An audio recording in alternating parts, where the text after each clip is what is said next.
17 सितंबर 2024 को संपूर्ण भारत में पेरियार ईवी रामास्वामी और बौद्ध धर्म के महान प्रचारक, पाली भाषा के प्रकांड विद्वान और लेखक अनागरिक धम्मपाल जी की जयंती धूमधाम से मनाई गई।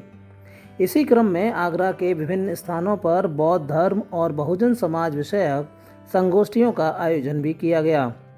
आगरा के पश्चिमपुरी में पाली अध्ययन केंद्र पर भी पेरियार ईवी रामास्वामी और अनागरिक धम्मपाल की जयंती मनाई गई और पाली भाषा के संवर्धन और संरक्षण विषय पर विचार गोष्ठी का आयोजन किया गया। साथ ही साथ पाली भाषा एवं बौद्ध संस्कृति विकास समिति द्वारा आयोजित पाली भाषा में उत्तीर्ण विद्यार्थियों के अंक पत्रों का वितरण भी किया गया।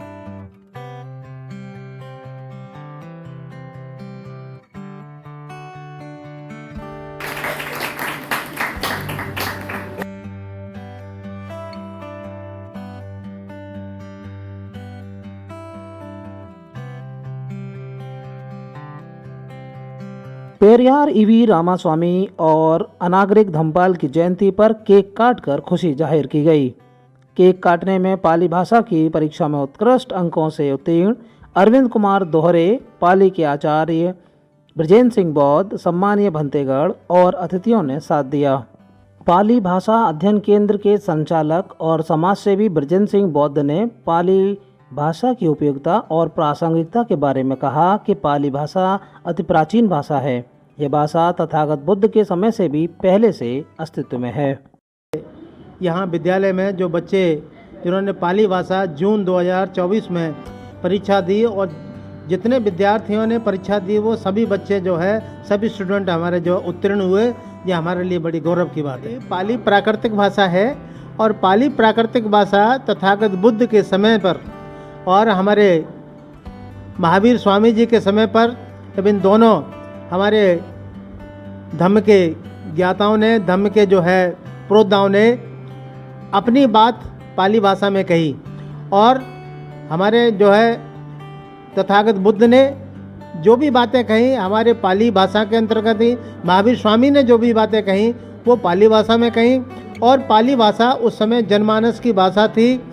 एक बार एक उनके शिष्य ने आकर के पूछा कि भगवान, हमारे बुद्ध के धम्म में अन्य प्रकार से जातियों के लोग आते हैं और हमारे धम्म को जो है दूषित करते हैं या मतलब विकृत करते हैं, तो क्यों न हम इसका जो धम्म है हम उसका छांदस भाषा में इसका जो है प्रयोग किया जाए।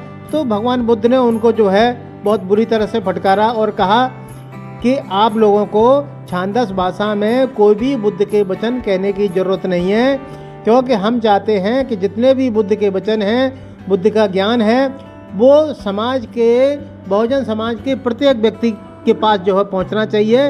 उनका तथागत बुद्ध का ऐसा मानना था, इसलिए उन्होंने जनमानस की जो भाषा थी उस भाषा में अपने उपदेश दिए, जो कि आज की तारीख में भी 84,000 जो भगवान बुद्ध ने अपने जो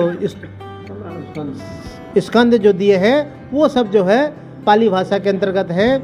और पाली भाषा का जो विकास है, हमारा देश जब पाली भाषा थी हमारे देश ने बहुत उन्नति की, तरक्की की। और जब भारत को हम जो विश्व गुरु कहते हैं तो बुद्ध के समय पर ही विश्व गुरु माना जाता है। और बुद्ध के समय के बाद में जैसे जैसे बुद्ध का धम्म का पतन होता गया, इस देश से पाली भाषा के पतन होता गया। हमारे जो है जो बहुत बड़े विद्यालय थे, हमारा नालंदा, तक्षशिला है ना, ये इन सब विद्यालयों को जैसे नष्ट किया गया, आज की स्थिति यह है कि हम लोगों का पूरे विश्व में शिक्षा के स्तर बहुत पीछे है। और जब बुद्ध का धम्म रहा, हमारे विद्यालय में कम से कम नहीं तो 10,000 विद्यार्थी हमारे यहाँ पर विदेशों से पढ़ने के लिए आते थे, जो आज हमारे यहाँ के विद्यार्थी विदेशों में जा रहे हैं। आज बिल्कुल विपरीत हो गया, उल्टा हो गया सर।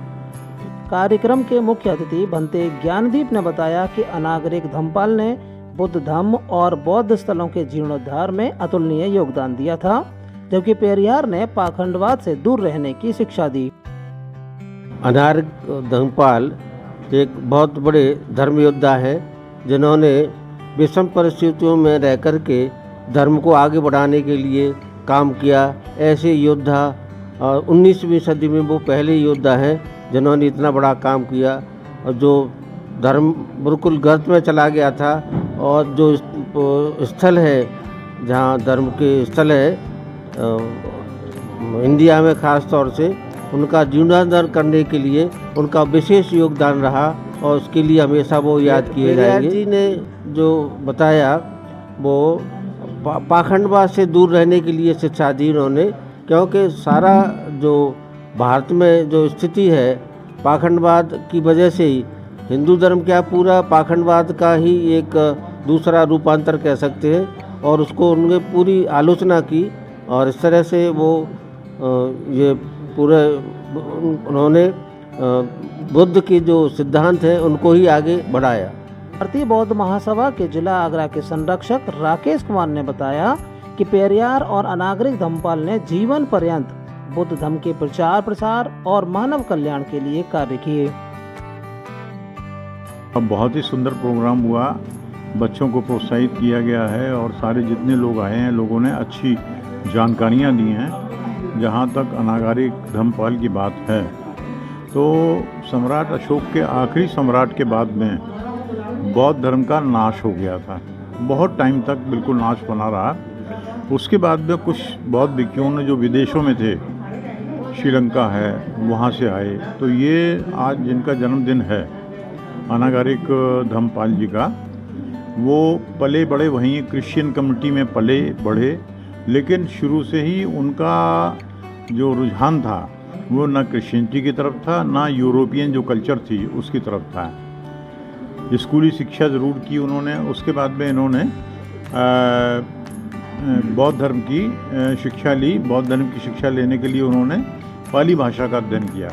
पाली भाषा का अध्ययन बहुत सुचारू रूप से किया, और मैं तो कह रहा हूँ विश्व में इतना पुनरुद्धार करने वाला व्यक्ति, जो बिल्कुल ही धर्म विलुप्त हो गया था, उसमें उनका बहुत बड़ा योगदान है। बहुत बड़े चिंतक थे, विचारक थे, दार्शनिक थे, लेखक थे, बहुत सारी किताबें लिखी, और विदेशों में उनका ये बुद्ध धर्म फैलाने का बहुत बड़ा योगदान था। बुद्धिस्ट कल्याणकारी एकता परिषद आगरा के अध्यक्ष कमल सिंह बौद्ध ने बताया कि पेरियार और अनागरिक धम्मपाल ने समाज को जागृत करने के लिए अपना संपूर्ण जीवन सौंप दिया था। पेरियार रामा स्वामी नायकर साहब समाज के प्रोद्धा थे, और अंधविश्वास पाखंडवाद के पुरजोर विरोधी थे।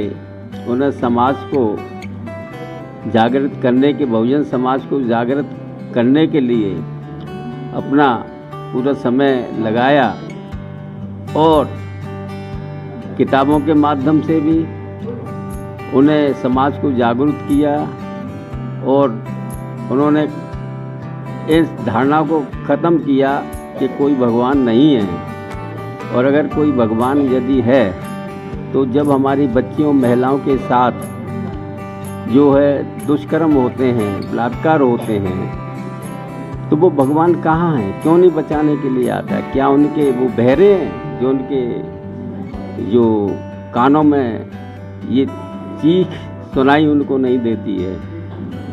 और क्या वो जो हैं लालची हैं, जो यहाँ पर धन स्वीकार करते हैं, धन दौलत फूल प्रसाद सब चीज़ें उन्हें चाहिए। आखिर उनके मंदिरों के माध्यम में जो इतना धन आता है, तो क्या ये सब के वो ऐशो आराम चाहिए उनको? क्या? तो इस तरह की बहुत सारी बातें उनकी जो है आज के इस कार्यक्रम में चर्चा हुई है।